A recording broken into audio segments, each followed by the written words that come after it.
Ya pemirsa, jumpa kembali bersama saya Dewi Sulistia dalam Lampung 8. Sejumlah informasi telah kami rangkai dan siap kami sajikan untuk Anda. Inilah Lampung 8 selengkapnya.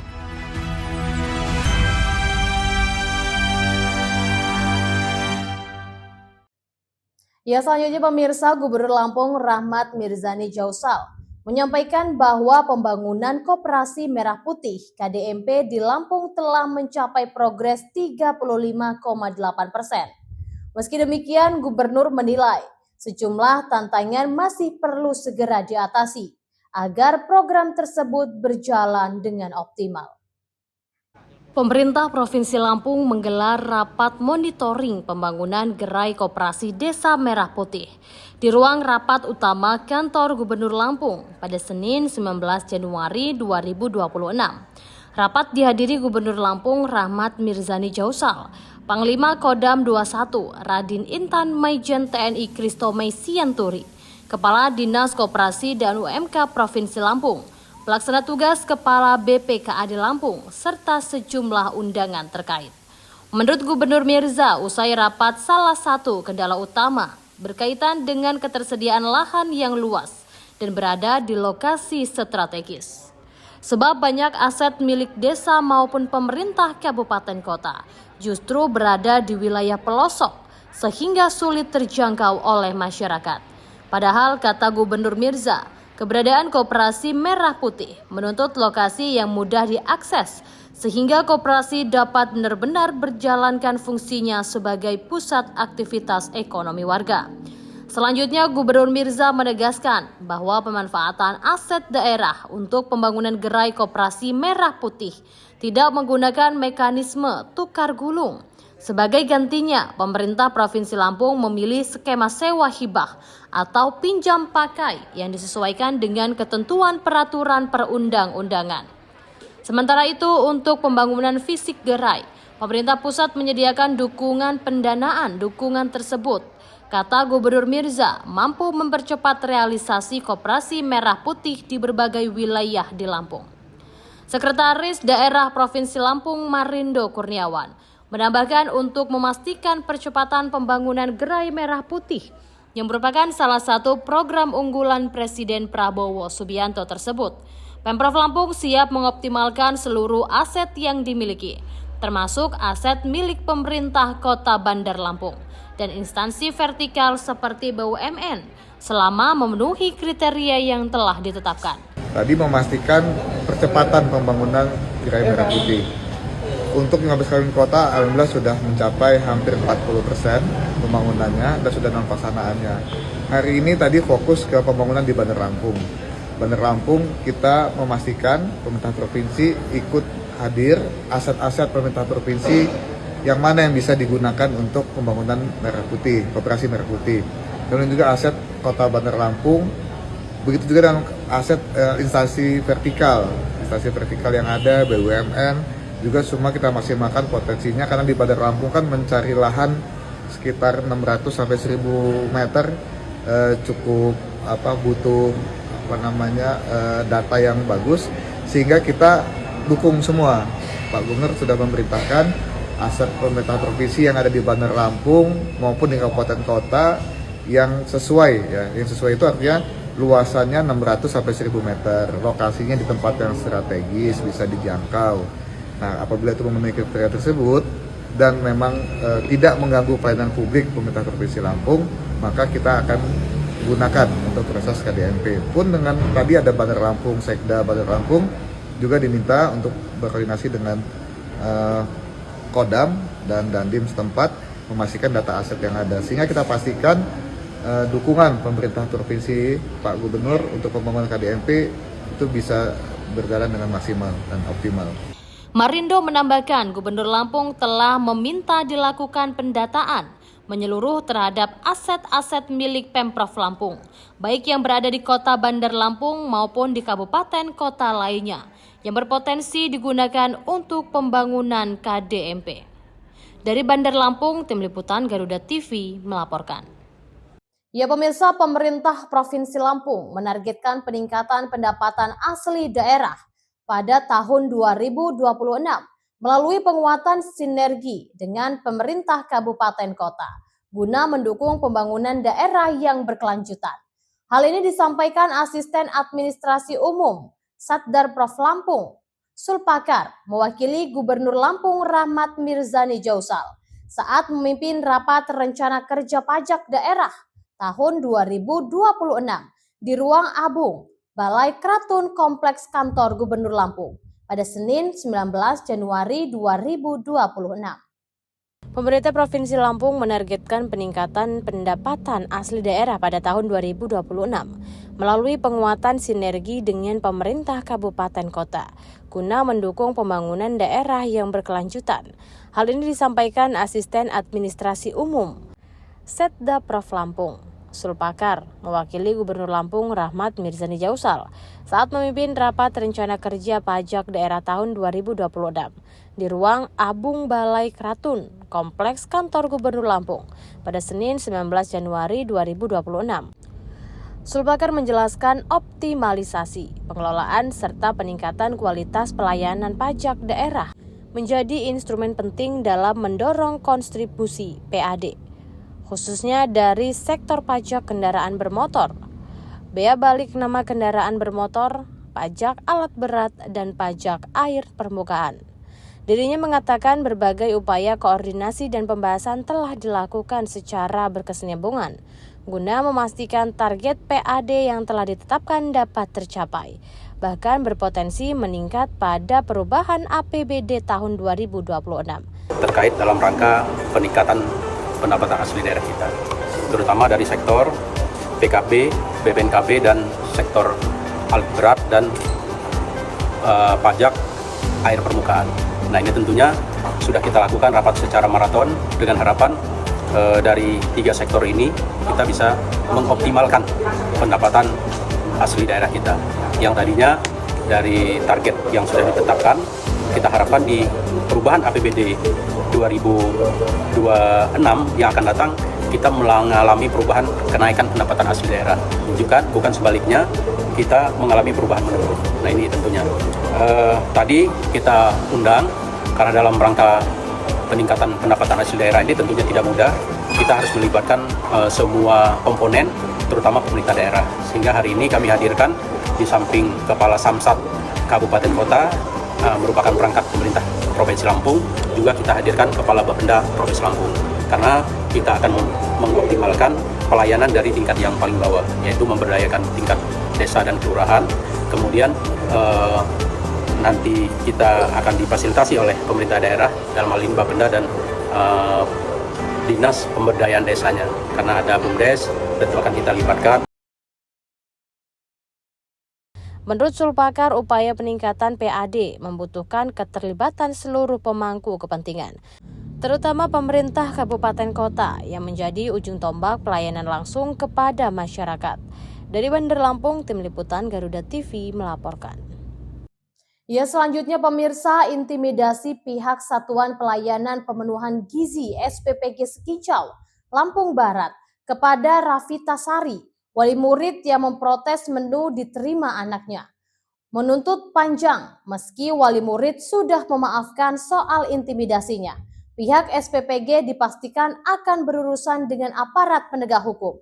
Forum Keluarga Alumni IMM Lampung Barat melaporkan pemilik SPPG Sekincau ke Kejaksaan Negeri Lampung Barat dengan dugaan tindak pidana korupsi. Laporan vokal IMM ke Kejaksaan terregistrasi dengan bukti tanda terima pada Senin 19 Januari 2026 yang diterima oleh staf SPKT Kejari Liwa Sepitri Veronica. Ketua Vokal IMM Lampung Barat Heri Agustiawan didampingi pengurus vokal IMM lainnya Salda Andala, Yodi Atrolia, Wadi Syarif datang langsung ke Kejari Liwa. Heri mengatakan pihaknya terpanggil agar peristiwa yang menimpa Revita, keluarga besar vokal IMM Lampung Barat, tidak terjadi pada warga lainnya. Dikatakan Heri, hasil dari konfirmasi langsung ke pihak dapur MBG membenarkan menu saat itu sesuai dengan foto yang beredar. Diakuinya menu MBG hari itu hanya senilai Rp5.000. Menurut Heri, mereka sudah mengakui jumlah nilai menu MBG untuk anak TK sekitar Rp5.000, sedangkan jatah dari BGN itu sekitar Rp8.000. Kemana 3.000-nya? Kami dari pihak Pokal mensinyalir bahwa di dalam hal ini adanya ketidaksesuaian soal porsi itu memungkinkan bahwa di situ ada kemungkinan tindak pidana korupsi. Karena yang kami ketahui bahwa untuk porsi anak TK sampai kelas 3 SD yaitu sekitar 8.000, sementara yang ada sesuai dengan foto yang viral saat ini itu sekitar 5.000. Bayangkan saja satu dapur itu memegang sekitar 2.500 sampai dengan 3.000 porsi atau anak. Menurut Heri, dapur SPPG pada umumnya memberikan sekitar 2.000 porsi lebih, sehingga jika sehari menyunat Rp3.000 per porsi, maka sangat besar kerugian negara. Dijelaskan Heri, markup menu MBG tersebut yang dia kategorikan masuk ke dalam tindak pidana korupsi, sehingga Vokal IMM Lampung Barat melaporkan dugaan korupsi tersebut ke Kejari Liwa. Hari berharap Kejari Lampung Barat menerima dan memeriksa semua pihak yang terlibat, termasuk pemilik dapur MBG atas nama Anggun Dwi Puspita. Revita, salah satu wali murid, mengkritik menu MBG Sekincau, malah mendapatkan intimidasi dari pengelola SPPG Sekincau pada Minggu 18 Januari 2026. Saya tanya itu tuh apa gitu loh, maksudnya kan bisa biar jadi evaluasi kita selanjutnya gitu. Masa anak TK dikasih menu seperti itu, apalagi di situ ada call, maaf ya Bu, di situ ada call. Coba anak TK gitu, kecuali kalau misalnya anak SMA atau SMK, oke, saya tahu itu nggak cuma ngurusin satu sekolahan, itu ribuan. Di sini saya cuma mengkritiki gitu loh, saya nggak mengajak. Cuma kepengen terkenal aja, Ya, saya nggak ada unsur lain pengen terkenal, ada dekengan atau ingin. Nyatanya lo. Nggak ada. Sampean apa lo? Kritik itu boleh. Kritik itu boleh, tapi sampai ke tempatnya, bukan kayak gitu caranya. Kritik itu namanya membuka aib kalau itu memang salah. Ini sampean ibaratnya main ke dapurnya langsung, Di situ langsung lihat, apa-apa. pantas boleh. Bisa Di ibaratnya video boleh. Boleh mengkritik kan, naik langsung. Atau ke dapur. sampean lihat, coba sekolahan lain kayak mana. Orang sekolah juga ditawarin tadinya kok, kalau nggak mau boleh, nggak nerima kok. Iya benar Pak, benar. Jadi jangan karena 1-2 wali murid sekolahnya satu sekolah jadi kena. Kayak gini kan nanti yang kena kepala sekolahnya kena, murid yang lain juga kena. Pihak pemilik SPPG mendatangi rumah Revita dan mengintimidasi, bahkan melontarkan kata-kata ancaman. Dari Lampung Barat, Tim Liputan Garuda TV melaporkan. Ya pemirsa, Rektor Universitas Lampung, Profesor Lusmelia Afriani menegaskan pentingnya sinergi kepemimpinan dalam memperkuat akreditasi institusi, sekaligus mendorong percepatan masa studi mahasiswa. Penegasan ini disampaikan Rektor Unila saat menghadiri kegiatan pisah sambut dekan dan wakil dekan di lingkungan Fakultas Teknik Unila pada Senin 19 Januari 2026. Rektor Universitas Lampung, Profesor Lusmelia Afriani, menegaskan pentingnya sinergi kepemimpinan dalam memperkuat akreditasi institusi, sekaligus mendorong percepatan masa studi mahasiswa. Penegasan ini disampaikan Rektor Unila saat menghadiri kegiatan pisah sambut dekan dan wakil dekan di lingkungan Fakultas Teknik Universitas Lampung pada Senin 19 Januari 2026. Kegiatan dihadiri jajaran pimpinan universitas, mulai dari rektor dan para wakil rektor Unila, para dekan Fakultas Teknik terdahulu, ketua jurusan dan program studi, hingga tenaga pendidikan di lingkungan Fakultas Teknik Unila. Rektor menekankan bahwa berbagai program akademik dan kemahasiswaan yang dijalankan Fakultas Teknik tidak hanya berdampak pada penguatan internal fakultas, tetapi juga berkontribusi langsung terhadap akreditasi program studi, akreditasi fakultas, hingga akreditasi institusi Unila. Menurutnya, Kelulusan tepat waktu merupakan elemen strategis yang memiliki pengaruh signifikan terhadap penilaian akreditasi institusi. Upaya percepatan masa studi mahasiswa yang dilakukan. Dari Bandar Lampung, Tim Liputan Garuda TV melaporkan. Ya pemirsa, Dede Indasari, mahasiswi Universitas Teknokrat Indonesia, meraih juara 1 Miss Lampung Ambassador 2026. Raihan itu diumumkan dalam malam puncak pemilihan Mr. Miss Lampung Ambassador 2026 yang digelar di Taman Budaya Bandar Lampung pada Minggu 18 Januari 2026 malam.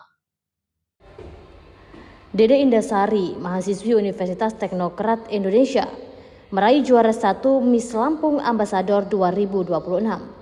Raihan itu diumumkan dalam malam puncak pemilihan Mr. Miss Lampung Ambassador 2026 yang digelar di Taman Budaya Bandar Lampung pada Minggu 18 Januari 2026 malam. Mahasiswa yang diakrab disapa Indah ini sukses menyisihkan belasan finalis lainnya melalui penampilan yang memukau dan percaya diri. Para finalis sebelumnya harus melewati sejumlah tahapan seleksi ketat, mulai dari 10 besar, 6 besar, hingga mengerucut ke 3 besar. Sebelum Dewan Juri menetapkan Indah sebagai pemenang utama.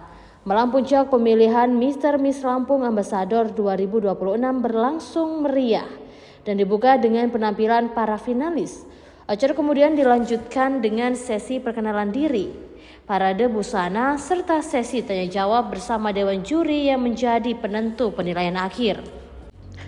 Pada penampilannya, Dede Indasari tampil dengan penuh keyakinan dan berhasil memikat perhatian tidak hanya Dewan Juri, tetapi juga para penonton yang hadir.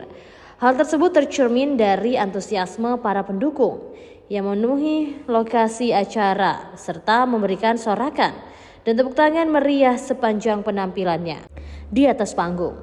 Dalam ajang tersebut, Dede Indasari dinobatkan sebagai Miss Lampung Ambassador 2026 bersama partnernya Mario Albar yang juga meraih gelar Mr. Lampung Ambassador 2026.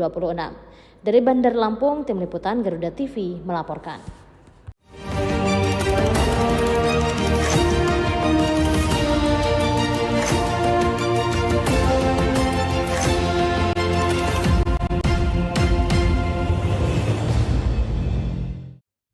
Ya pemirsa, aksi perampokan dengan menggunakan senjata api terjadi di Jalan Tiuk Daya Asri, Kecamatan Tumi Jajar, Kabupaten Tulang Bawang Barat pada Senin 19 Januari 2026. Seorang sopir truk menjadi korban dalam kejadian tersebut dengan kerugian ditaksir mencapai ratusan juta rupiah. Aksi perampokan dengan menggunakan senjata api terjadi di Jalan Tiuk Daya Asri, Kecamatan Tumi Jajar, Kabupaten Tulang Bawang Barat pada Senin 19 Januari 2026. Seorang sopir truk menjadi korban dalam kejadian tersebut dengan kerugian ditaksir mencapai ratusan juta rupiah. Korban diketahui bernama Santo, pengemudi truk putih yang saat itu hendak menyetorkan uang hasil usaha tokonya ke Bank Mandiri Daya Asri. Saat melintas di depan Masjid Al-Fatah, korban tiba-tiba diserang pelaku dengan tembakan ke arah kaca kendaraan sebanyak 2 kali hingga kaca truk pecah. Dalam kondisi terancam, korban terpaksa menyerahkan sebuah tas berwarna biru kehijauan yang berisi uang tunai kepada pelaku. Setelah berhasil menguasai tas tersebut, 2 orang pelaku langsung melarikan diri menggunakan sepeda motor dengan kecepatan tinggi. Kapolsek Tumi Jajar, Yesi Februari Umar, membenarkan adanya peristiwa tersebut. Ia menyatakan pihak kepolisian telah melakukan langkah awal penanganan serta berkoordinasi dengan Polres Tulang Bawang Barat untuk memburu para pelaku. Dari Tulang Bawang Barat, Tim Liputan Garuda TV melaporkan. Ya, selanjutnya pemirsa, Kapolda Lampung Irjen Pol Helvi Assegaf bersama Wakapolda Lampung Brigjen Pol Sumarto memimpin upacara Hari Kesadaran Nasional sekaligus menganugerahkan tanda kehormatan Satya Lencana Pengabdian kepada 459 personil Polda Lampung dan Polres jajaran pada Senin 19 Januari 2026. Selaku Inspektur Upacara, Kapolda menganugerahkan Satya Lencana pengabdian kepada 459 personil yang terdiri dari Satya Lencana masa pengabdian 32 tahun, 24 tahun, 16 tahun, dan 8 tahun.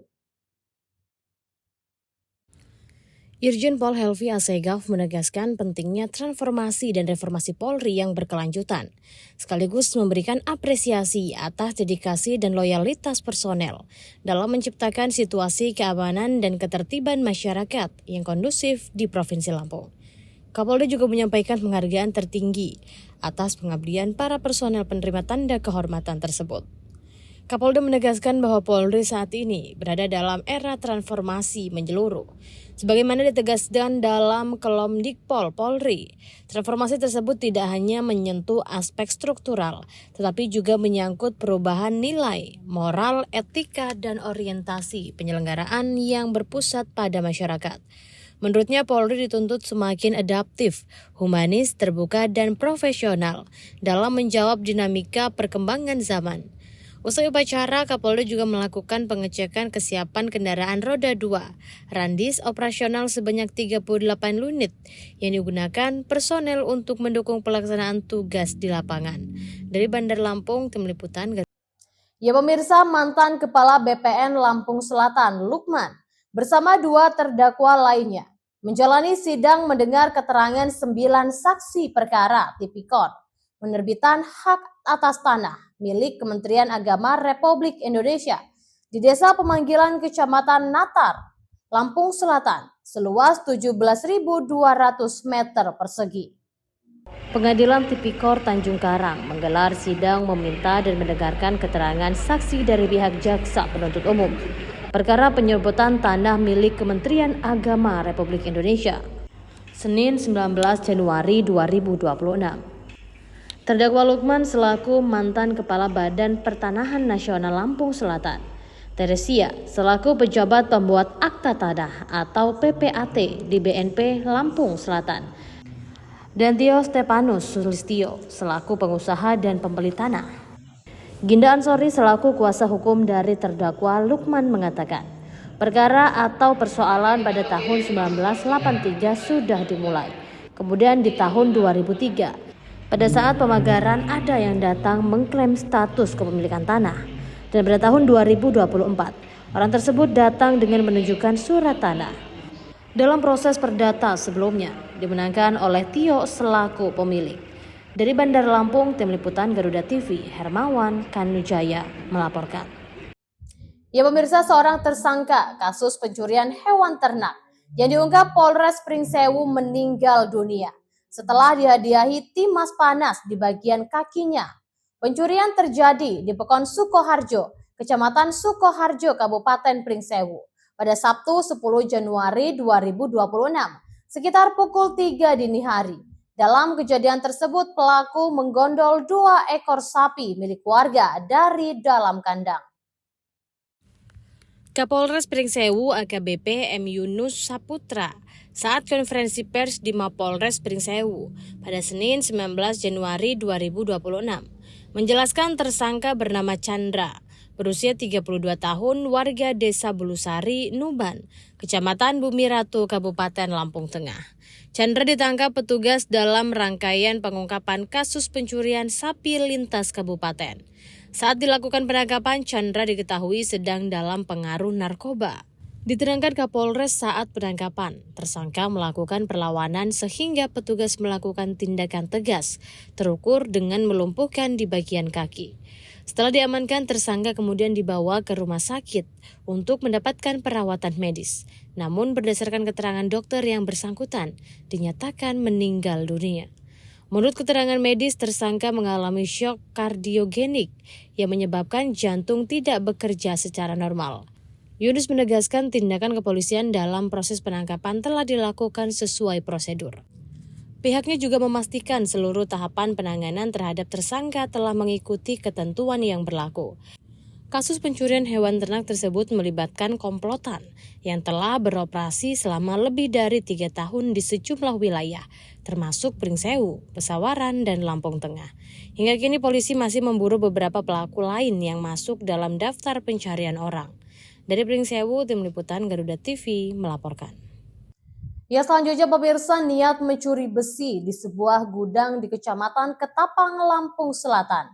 2 terduga pelaku pencurian babak belur dihajar massa. Beruntung petugas kepolisian segera datang dan mengevakuasi keduanya, sehingga tidak menimbulkan korban jiwa. Inilah video amatir warga saat 2 terduga pelaku pencurian tertangkap basah oleh warga sekitar. Pelaku diduga akan melakukan aksi pencurian besi di sebuah gudang di Kecamatan Ketapang, Lampung Selatan. Kedua pelaku yang belum sempat mengambil barang curian tersebut terlebih dahulu ketahuan oleh anak pemilik gudang, sehingga aksi mereka gagal total. Emosi warga yang memuncak membuat kedua terduga pelaku sempat menjadi sasaran amukan massa.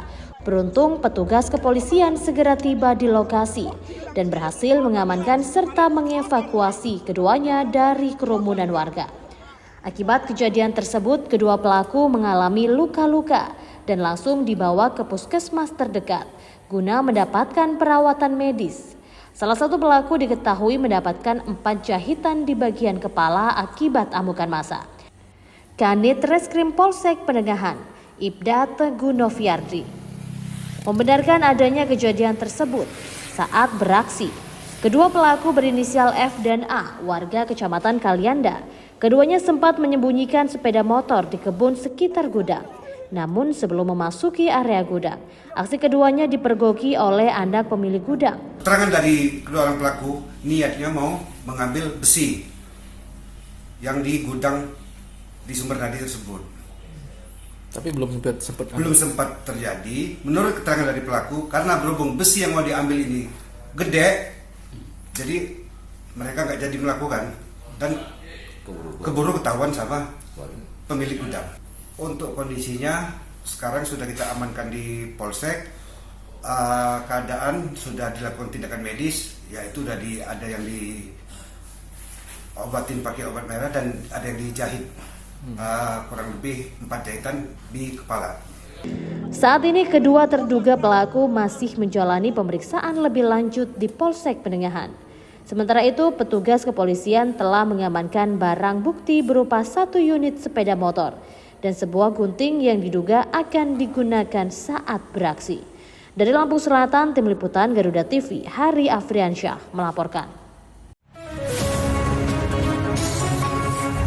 Di tengah perubahan dan dinamika bangsa, ada isu yang memerlukan sebuah solusi. Bersama narasumber terpercaya, mengulas topik terkini untuk negeri. Terkait dengan RUU perampasan aset yang live dari Sarinah dan Menara Garuda. Indonesia Kita, Senin sampai Jumat pukul 7 malam hanya di Garuda TV. Ya, selanjutnya pemirsa, terkait keluhan wali murid atas makanan bergizi gratis atau MBG yang diduga tidak layak konsumsi di SD Negeri 1 Waiurang Kalianda, Lampung Selatan. Pihak SPPG Kedaton 2 memberikan klarifikasi. Kondisi tahu yang berjamur dan buah jeruk busuk disebut terjadi karena jumlah MBG yang harus didistribusikan terlalu banyak. Kepala SPPG Kedaton 2 Yayasan Kemala Bayangkari, Aldi Koko Julius, menyatakan pihaknya telah meminta maaf kepada wali murid dan Dewan Guru SD 1 Waiurang atas terjadinya kejadian ini. Aldi mengakui kondisi terjadi pada tahap penyimpanan dan distribusi. Menurutnya, jumlah MBG yang didistribusikan terlalu banyak, membuat waktu pengiriman menjadi panjang, sehingga mutu makanan menurun. Namun hal tersebut seharusnya dapat dicegah dengan pengecekan yang lebih ketat. Aldi menegaskan pihak SPPG siap bertanggung jawab jika ada siswa yang mengalami gangguan kesehatan setelah mengkonsumsi makanan tersebut. Sebagai langkah lanjutan, relawan SPPG di lokasi sudah dievaluasi dan pengawasan makanan akan diperketat. Saat Aldi Koko Julius. Saat ini kalau misalnya dari Boka sendiri kita 2 kali, kalau dari dinas kesehatannya itu udah beberapa kali kayaknya. Kalau yang sakit sih sejauh ini nggak ada Pak. Kalaupun ada dia biasanya kita langsung gantikan. Kalau misalkan itu tidak bisa nggak masuk ke dapur. Artinya diberhentikan? Langsung diberhentikan. Menu tahu berjamur dan buah jeruk dalam kondisi busuk Peristiwa ini memicu protes dari wali murid dan guru. Mereka menilai keamanan dan kelayakan makanan siswa tidak terjamin dan mendesak agar distribusi diawasi lebih ketat. Dari Lampung Selatan, Tim Liputan Garuda TV, Heri Afriansyah melaporkan. Ya pemirsa, ratusan nelayan di Kabupaten Lampung Timur dan Lampung Selatan mengeluh terhambat dan merugi akibat pendangkalan yang terjadi di muara Sungai Wai Sekampung, Lampung Timur. Kedalaman hanya di kisaran 1 meter atau selutut orang dewasa. Aktivitas nelayan di wilayah terganggu untuk bersandar. Seorang nelayan Lampung Selatan, Samsur Rizal, mengatakan semenjak aliran sungai dangkal, kapal nelayan menjadi kandas bukan hanya terganggu, bahkan mengalami karak dan terguling, jadi nelayan mengalami kerugian hingga ratusan juta rupiah. Samsur Rizal berharap sebelum musim ikan mulai, berharap kepada pemerintah untuk melakukan pengerukan sungai atau pendalaman aliran sungai Muara Wai Sekampung, supaya akses jalan keluar masuk ke tempat sandar tidak lagi mengalami kesulitan. Terakhir, pemerintah melakukan normalisasi sekitar 10 tahun yang lalu. Untuk saat ini keluhannya di Muara Wai Sekampung ini terjadi pendangkalan. Jadi untuk melautnya masyarakat ini agak susah. Keluar masuknya hasil pendapatan mereka kadang-kadang busuk karena tidak cepat tersalurkan akibat ada pendangkalan alur sungai. Sejak kapan, Bang? Sudah hampir 1 bulan nih. Terus ada tindakan dari pemerintah? Sejauh ini belum ada. Kemarin kami sudah mengkonfirmasi ke instansi terkait, cuma belum ada tembusan. Kami sih berharap kedepannya pemerintah lebih cepat untuk bisa melakukan pengerukan untuk di desa kami. Seberapa panjang sih Bang pendangkalan ini terjadi Bang? Kurang lebih ada 2 kilo. Dampak selain nelayan terhambat aktivitasnya apa Bang? Dampaknya ada beberapa 3 sih dampaknya. Dampak dari pendangkalan Muara Sungai Sekampung ini terjadinya banjir tahunan yang berada di Desa Umbul, Desa Bandar Agung. Yang kedua, pendangkalan di muara sungai akibat lalu lintas nelayan terhalang. Sementara Muklis sebagai nelayan mengatakan semenjak sungai mengalami pendangkalan, selain terhambat ratusan para nelayan melaut untuk mencari ikan, juga berdampak dengan pemukiman warga sekitar pesisir sungai, menjadi daerah langganan banjir. Muaranya karena mungkin penumpukan tanah yang banyak, sangat banyak, jadi mengalami pendangkalan yang luar biasa. Nah itu sejak kapan Bang? Kayaknya 1 bulan lebih lah sudah, sekitar 1 bulan. Selama ini udah pernah ada pengerukan belum dari instansi terkait? Selama ini saya semenjak mungkin sepanjang saya sudah tahu gitu lah, karena saya udah 45 tahun mungkin tinggal di sini, belum ada sama sekali pengerukan dari pemerintah ataupun instansi terkait. Masyarakat meminta pemerintah segera melakukan pengerukan muara Sungai Wai Sekampung, Lampung Timur, agar arus sungai bisa berjalan dengan lancar. Para nelayan tidak lagi terganggu dan wilayah penduduk di sekitar sungai tidak lagi menjadi wilayah langganan banjir. Dari Lampung Timur, Tim Liputan Garuda TV, Rizwan melaporkan. Ya demikian pemirsa, informasi tadi sekaligus mengakhiri perjumpaan kita untuk hari ini. Tetap saksikan Lampung 8 dimanapun Anda berada. Saya Dewi Sulistia beserta kru dan jajaran yang bertugas pamit undur diri dan sampai jumpa.